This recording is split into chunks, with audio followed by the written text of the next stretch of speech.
Indonesia Fans adalah wilayah kesayangan NCT deh. Wah, Aibo pinter banget ya manfaatin fans dari Indonesia. Filipina itu lebih banyak yang ngikutin challenge untuk Maybe. Hey yo, what's up guys? I'm Sokim, welcome back to my YouTube channel. Nah guys, gimana sih kabarnya hari ini? Apakah kalian dalam kondisi yang baik-baik saja? Aku sih nggak harap kayak gitu ya. Oh, kayak gitu ya. Aku sih harapnya kalian tuh baik-baik aja. Gitu maksudnya. Nah guys, untuk hari ini kita akan ngebahas topik-topik yang lagi hangat banget diperbincangkan oleh para K-popers. But anyway, sebelum kita ngebahas tentang hal itu bersama-sama, make sure dong kalian itu sudah subscribe channel aku ya. Dan jangan lupa juga nih buat like, comment, and share kepada teman-teman yang lain juga. Gamsahamnida. Dan berikut adalah pembahasan selengkapnya. Nah guys, untuk topik pertama kita akan mulai dulu membahas tentang kenapa sih fans Indonesia itu lebih ke notice. Apa yang terjadi dengan fans dari Indonesia? Guys, kalian tuh nyadar nggak sih beberapa belakangan terakhir fans dari Indonesia itu banyak banget dinotis oleh idol K-pop. Dan hal ini juga disadari loh oleh fans internasional. Hal itu dibuktikan dengan berbagai konten yang telah dibuat oleh idol K-pop. Yang mana konten-konten yang mereka buat ini kebanyakan juga ditujukan kepada fans dari Indonesia. Karena memang konten mereka itu bertemakan Indonesia. Seperti itu guys. Kita bisa ambil contoh beberapa grup K-pop. Example nih, NCT. Kalian tahu nggak sih guys? Untuk member NCT kan itu punya nama Indonesia sendiri gitu kan. Udah punya nama Indonesia nih. Dan salah satu membernya yakni Jaehyun. Kalau kalian cek bubble-nya, namanya di bubble adalah Jamal loh. Oke, Jamal loh dia pakai namanya, keren kan? Habis itu nih guys, NCT juga terkenal suka banget buat konten-konten yang berhubungan dengan Indonesia. Udah banyak banget loh konten-konten dari NCT yang ada kaitannya dengan Indonesia. Dan cinggu, aku juga kemarin kan ngecek ya bagaimana grup atau fanbase dari NCT yang ada di Indonesia. Dan ada salah satu akun fanbase NCT di Indonesia di Facebook itu sudah nulisin kayak gini. Coba kita baca bagaimana postingannya. International fans itu bilang nih sama fans dari Indonesia, kalian itu selalu dapat loh semua yang kalian inginkan. Mereka selalu perhatiin kalian. Sudah berapa kali sih mereka itu bahasa Indonesia? Aku rasa Indonesia Fans adalah wilayah kesayangan NCT deh. NCT juga bener-bener suka Indonesia. Interfan itu juga pada pundung dikarenakan NCT terus-terusan notice kita guys. By the way, aku nggak tahu pundung itu apa ya. Ada yang tahu pundung itu apa? Entar langsung aja komen di kolom komentar. Itu hanyalah satu sampel guys. Ternyata setelah aku perhatikan bukan hanya NCT saja yang menunjukkan kecintaannya yang terlalu besar terhadap Indonesia atau fans dari Indonesia. Ada juga berbagai grup lain yang juga seperti itu. Let's say ada Treasure. Kalian tahu nggak sih Treasure juga ini loh menunjukkan kecintaannya kepada Indonesia loh. Gak hanya dengan mengucapkan berbagai satu atau dua kata dalam bahasa Indonesia, mereka juga kerap kali menotis fans-fans dari Indonesia. Let's say kemarin yang sempat viral yang dengan Yops, itu kan juga dance-nya dibuat oleh salah satu content creator dari Indonesia, yakni Aida. Itu gerakan dance-nya bener-bener viral banget. Udah banyak banget yang ikut dance challenge-nya. Bahkan untuk Treasure juga menggunakan koreografinya di lagu Darari. Hebat banget ya. By the way, apakah Kak Aida ini dapetin money dari gerakannya yang dipakai oleh Treasure? Karena setahu aku sih biasanya ya, kalau koreografi dipakai oleh sebuah grup, mereka itu juga akan dikasih ini sih berupa hadiah gitu sih. Dan cinggu, yang baru-baru ini adalah ada Aibo. Kalian tahu gak sih Aibo itu sudah nge-cover lagu dari Tiara Indah. Tiara Indah lagi. Bukan Tiara Indah tapi Tiara Andini dengan lagunya yang berjudul Merasa Indah. Itu baru bener. Itu kan udah di cover ya dan juga bagus banget. Dan guys, jujur ya, setelah aku melihat berbagai komentar dari fans internasional, salah satunya adalah fans dari Malaysia, banyak yang benar-benar merasa di sini bahwa para idol K-pop itu memang lebih kayak notice fans dari Indonesia. Kira-kira kenapa dapat seperti itu ya? Nah, di sini aku sudah melakukan research dan juga berdasarkan data-data yang ada ya. Jadi dapat disimpulkan di sini ada opini dan juga fakta yang sudah aku selipkan menjadi satu. Dan langsung saja kita lihat berbagai alasan kenapa fans Indonesia lebih ke notice dibandingkan fans dari negara lain. Alasan number one, dikarenakan jumlah K-popers yang banyak. Jadi guys, menurut laporan dari CNN, Indonesia tercatat sebagai negara dengan jumlah penggemar K-pop terbesar di dunia maya pada tahun 2021. Nah, setelah Indonesia, barulah ada Jepang di peringkat kedua, berikutnya ada Filipina, lalu ada Korea Selatan dan Amerika Serikat, sedangkan untuk Malaysia itu masih berada di peringkat ke-10. Alasan kedua adalah kreativitas. Bukan aku memuji dikarenakan sama-sama berasal dari Indonesia ya, enggak seperti itu guys. Tapi memang ini adalah berdasarkan survei yang aku lakukan terhadap berbagai dance cover yang dilakukan oleh para K-popers di seluruh dunia. Indonesia itu menjadi salah satu negara yang mana K-popersnya di saat melakukan dance cover itu benar-benar kreatif dan juga totalitas. Bahkan di saat mereka mengcover sebuah MP, gila itu dibuat semirip mungkin loh. Dan itu yang ngebuat bukan cuma satu komunitas, tapi juga dibuat oleh berbagai komunitas yang ada di Indonesia. Debak banget ya. Dan meskipun mereka itu nggak dapetin money sepeser pun dari YouTube, meskipun mereka sudah nge-cover dan juga dapetin banyak penayangan, mereka nggak dapetin money loh guys. Tapi meskipun demikian, mereka itu tetap totalitas mengcover lagu dan juga video musik serta dance dari idol favorit mereka. Debak banget ya. Dan Cinggu, nggak cuma totalitas saja, tapi banyak juga dari K-popers yang ada di Indonesia itu kreatif banget. Bukan berarti aku bilang yang dari negara lain nggak kreatif ya, banyak banget yang kreatif. Salah satu contoh deh, kalau nggak salah itu ada konten creator dari Filipina, I don't know dari mana dia berasal, tapi dia itu berhasil membuat Polaroid Challenge itu juga menjadi trending loh. Kira-kira itu yang ngebuat dari negara mana ya? Aku lupa banget guys, serius. Nah khususnya untuk Indonesia itu kan banyak banget ya konten-konten creator yang juga sudah ngebuat berbagai challenge dari K-pop itu bener-bener menjadi trending gitu. Let's say ada Aida dengan koreografi yang simple dan juga bagus. Banyak orang yang ngikutin challenge-nya, bahkan yang non K-popers dan juga non Tiome pun ngikutin loh dance cover untuk yang Darari. Jadi guys, dikarenakan para fans ini kan sudah ngebuat ya dance challenge-nya menjadi trending dan juga viral, ini loh yang ngebuat banyak idol menotis mereka. Dan untuk alasan ketiga adalah bahasa. Nah guys, seperti yang kalian tahu bahwa banyak banget nih orang Malaysia yang juga paham dengan bahasa Indonesia. Dan banyak juga orang-orang Indonesia yang paham dengan Malaysia. Salah satunya adalah aku juga paham dengan bahasa Malaysia, meskipun ada juga yang belum aku pahami ya. Tapi pahamlah sedikit dengan bahasa Melayu gitu loh. Jadi guys, dikarenakan faktor ini, di saat idol K-pop membuat konten tentang Indonesia, terutama menggunakan bahasa Indonesia, mereka sudah dapat jangkauan yang besar atau menyasar target yang lebih sekaligus. Dikarenakan fans dari Malaysia juga ya memahami bagaimana bahasa dari Indonesia, seperti itu. Dan alasan keempat adalah keuntungan. Kalian tahu nggak sih guys, kalau idol K-pop ngebuat konten, itu kan tujuannya juga nggak cuma untuk nyapa penggemar dan juga memberikan fan service doang kepada penggemar. Nggak seperti itu juga. Mereka di sini juga sambil menyelam minum air. Artinya adalah di saat mereka membuat konten, mereka juga akan mendapatkan penghasilan melalui AdSense YouTube. Dan kalau kita berbicara mengenai AdSense YouTube, sebenarnya nilai atau pendapatan yang akan kita terima dari viewers Malaysia itu jauh lebih besar loh ketimbang viewers dari Indonesia. Kenapa dapat seperti itu? Nah di sini aku akan langsung bocorin aja dan kasih tahu sama kalian gimana data area geografis teratas berdasarkan CPM.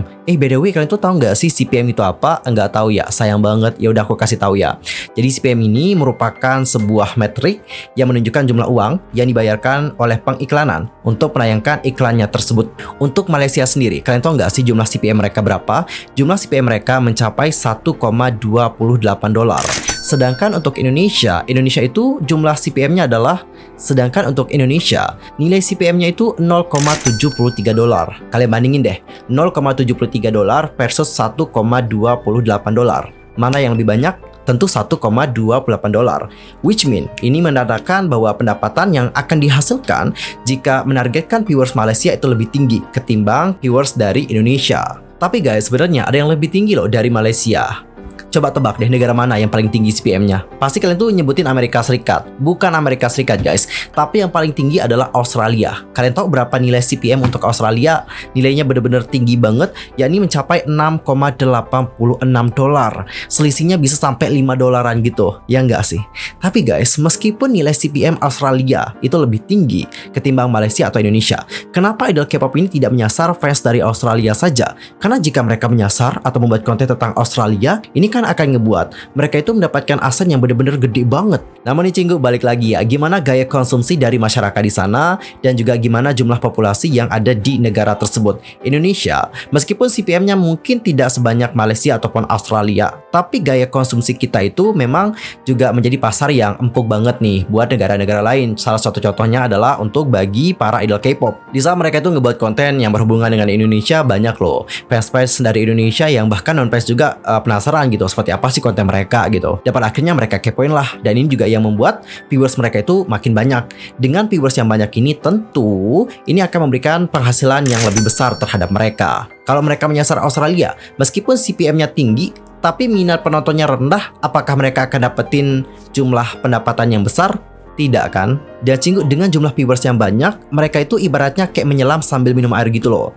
Sambil mendapatkan uang dari AdSense, dan mereka juga mempromosikan grup tersebut. Makin banyak yang suka dengan mereka melalui konten-konten yang mereka buat, maka ini juga akan membuat fans mereka terus bertambah. Bukankah itu sangat menguntungkan? Iya nggak sih?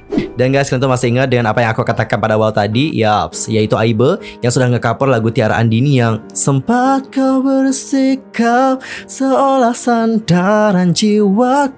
Ya, itu kan bener-bener menggait banyak orang banget nih gitu untuk nonton. Kalian tahu nggak sih bagaimana komentar atau respon dari orang-orang? Kita nggak usah nunjukin ya gimana komentarnya, dan aku yakin kalian juga sudah ngelihat komentar-komentar tersebut. Wah, Aibo pinter banget ya manfaatin flash dari Indonesia. Wah, wah, wah. Intinya di sini ada yang menyebutkan yang namanya over fraud. Tapi guys, kalau kalian memiliki pola pemikiran seperti itu, bukankah netizen Indonesia sama netizen Jepang itu sama ya? Karena guys, seperti yang aku baca di artikel-artikel ya, kalau ada sebuah grup yang mau nyasar pasar Jepang atau mau menargetkan pasar Jepang, karena pasar musik di Jepang kan besar banget ya, gede banget ya, itu gede banget tuh guys. Dan katanya ya, jika mereka ingin menargetkan pasar Jepang, mereka itu harus memasukkan satu atau enggak dua member yang berasal dari Jepang ke dalam grup tersebut. Dengan memasukkan member dari Jepang, maka mereka itu akan lebih mudah untuk memasuki pasar Jepang. Sama kayak dengan Indonesia, jika kalian pengen menargetkan pasar dari Indonesia, berarti kalian itu nanti akan membuat konten-konten yang berhubungan dengan Indonesia. Iya nggak? Dan menurut aku di sini tidak ada yang perlu disalahkan, karena ini adalah memang gaya konsumsi dari masyarakat yang ada di setiap negara. Jika kalian merasa memang dirugikan dalam hal ini, ya udah kalian tuh bisa skip, jangan sampai memberikan hate comment. Simple kan? Ya nggak sih? Dan Cinggu, gimana pendapat kalian keseluruhan dari topik yang satu ini? Langsung aja komen di kolom komentar. Dan sekarang kita akan masuk ke topik yang kedua. Kita akan ngebahas tentang secret number. Di sini ada beberapa kabar yang baik dari secret number. Salah satunya adalah tentang Love Maybe yang menjadi viral di Filipina.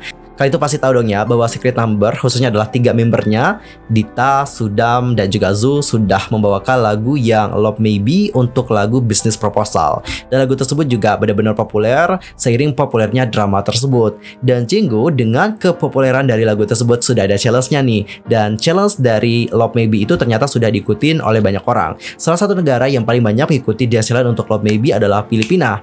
Nggak percaya? Oke, langsung aja aku kasih ya gimana video-video dari para tiktokers Filipina yang sudah melakukan challenge untuk Love Maybe.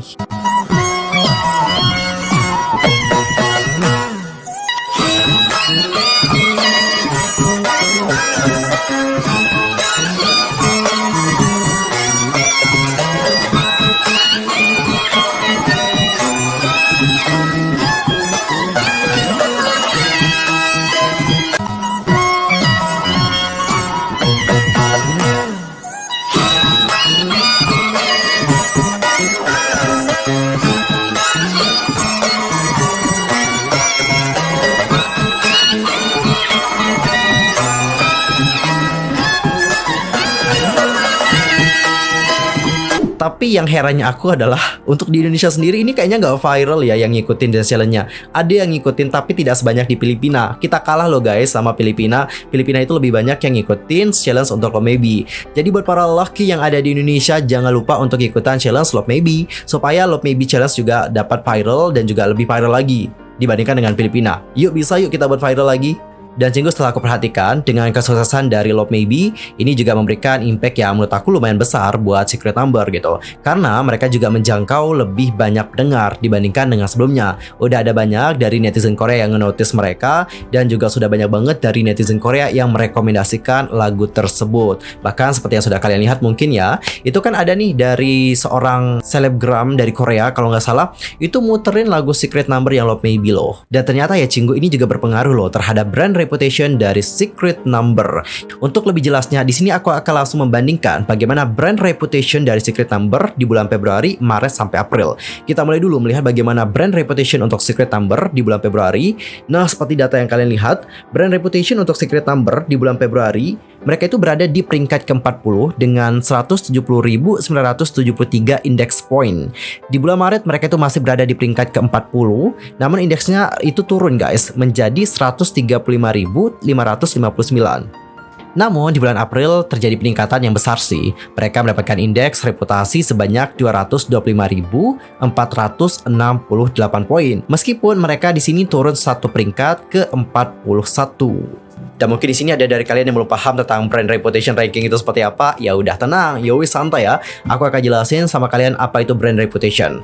Jadi guys, untuk brand reputation ranking ini adalah suatu daftar yang dirilis setiap bulan oleh Korean Business Research Institute untuk melihat seberapa populernya sebuah grup ataupun idol dalam satu bulan tersebut. Perusahaan, stasiun TV, dan juga produk-produk umum lainnya seringkali mengambil acuan pada brand reputation ranking saat ingin menjalin kerjasama dengan suatu grup termasuk dengan secret number. Jadi guys, semakin tinggi ranking dari secret number dan juga semakin tinggi index poinnya, ini juga akan ngebuat banyak perusahaan lain ingin kerjasama loh sama mereka, gitu. Dan untuk brand reputation ranking ada 4 aspek yang menjadi perhitungan mereka. Aspek yang pertama adalah indeks partisipasi. Jadi untuk indeks partisipasi ini adalah seberapa banyak secret number itu dicari pada situs-situs, mulai dari situs Google, Daum, Naver, YouTube, dan juga masih banyak lagi. Yang kedua adalah indeks media.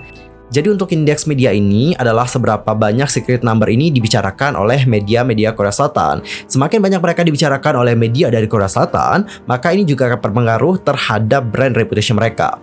Yang ketiga, indeks komunitas. Untuk indeks komunitas, ini tuh menilai seberapa banyak secret number itu mendapatkan mention di sosial media. Jadi guys, semakin banyak kalian mention secret number ini di Twitter, di TikTok, ataupun di berbagai platform lainnya, ini juga akan memberikan pengaruh yang besar terhadap secret number. Apalagi kalau sudah masuk komunitas online Korea, widih, itu juga akan berpengaruh besar banget sih. Dan yang keempat adalah indeks komunikasi. Nah, untuk indeks komunikasi, ini tuh dinilai dari seberapa banyak artikel yang mention secret number, baik itu di situs Naverblog dan juga PNKP. Jadi guys, untuk membuat secret number ini mendapatkan brand reputation yang besar, jangan lupa untuk perhatikan bagaimana penilaiannya ya. Perhatikan 4 aspek tersebut dan coba dukung secret number dari sana. Semakin tinggi brand reputation mereka, maka ini juga akan memberikan secret number ini keuntungan yang besar. Karena banyak perusahaan yang akan nge-guide mereka dan juga bekerja sama dengan mereka. Dan ada satu berita baik lagi tentang secret number. Jadi baru-baru ini Dita Karang itu sudah masuk dalam koran. Nah, kenapa Dita Karang masuk dalam koran? Jadi Dita Karang sendiri itu kan akan bermain ya dalam film DJS The Movie. Hal itulah yang membuat Dita Karang itu masuk ke dalam koran. Hal ini membuktikan bahwa Dita Karang itu ternyata dinotis loh oleh banyak media-media yang ada di Indonesia. Congratulations ya sekali lagi, dan nanti kita saksikan saja atau kita tunggu saja bagaimana film DJS The Movie. Oke Cinggu, informasi tadi menutup perjumpaan kita untuk hari ini. See you next time di video berikutnya. Aku mohon maaf ya kalau ada kesalahan baik dalam ucapan, sikap, tindakan, dan sebagainya. I'm so sorry banget. Dan mungkin ada kesalahan informasi, jangan suka-suka untuk koreksi aku dengan cara komen di bawah. See you next time. Annyeong. Kamsahamnida. Goodbye.